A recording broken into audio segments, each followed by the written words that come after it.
2014年以来，中共政权以伊斯兰中国化的口号拆除或改建了数千座清真寺和伊斯兰建筑。在中国社交媒体上流传的图片和视频显示，中国继续破坏或改造东突厥散的清真寺。同时，中国的反伊斯兰政策也已扩展到回族人居住的地区。被指控侵犯维吾尔人权并实施种族灭绝的同时，中国政府的反伊斯兰敌对政策也引起了注意。根据社交媒体的视频，位于中国河南省项城县具有600年历史的南墩清真寺难逃中国化改造厄运，其象征伊斯兰教的标志已全部被移除。如今，这座清真寺看起来像一座普通的中国传统风格建筑。值得注意的是，这座历史悠久的清真寺建于明朝初期，在600年后遭到破坏，并转变为中国风格的建筑。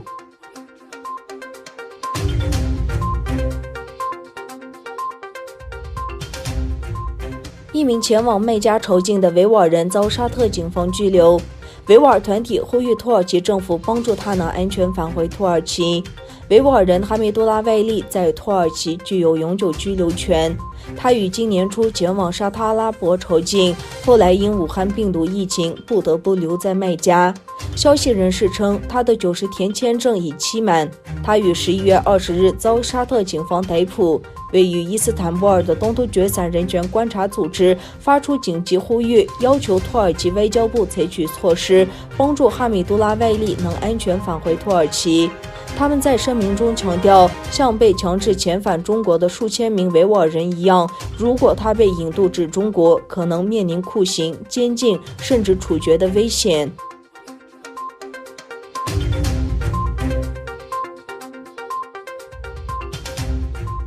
加拿大反对派领袖欧托尔19日誓言，将让加拿大采取更强硬的对华立场，包括可能抵制部分中国商品。欧托尔也誓言，在当选后将考虑效仿美国的做法，禁止进口部分产自东突厥散强迫劳动的商品。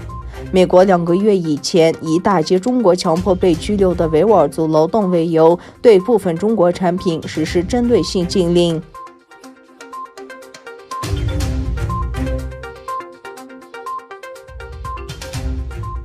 美国已与台湾签署协议，建立为期5年的对话机制，以促进经济合作。根据被称为美台经济与福利合作对话的协议，双方每年召集一次，以发展信息安全、半导体生产、投资和科学技术领域的合作。北京政府视台湾为领土，反对美国与台湾直接接触。中国外交部发言人王文炳在会前的声明中说，他反对美台经济谈判，并呼吁华盛顿政府终止与台湾的正式接触。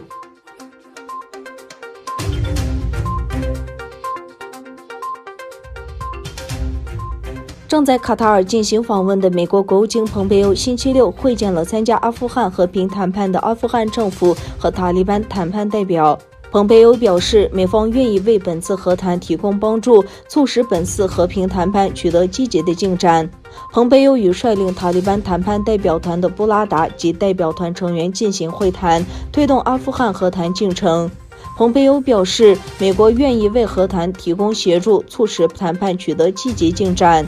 蓬佩奥呼吁减少暴力、政治路线图、永久和全面停火。他表示，经过40年的战争和流血冲突，阿富汗人民应有和平与安全的生活。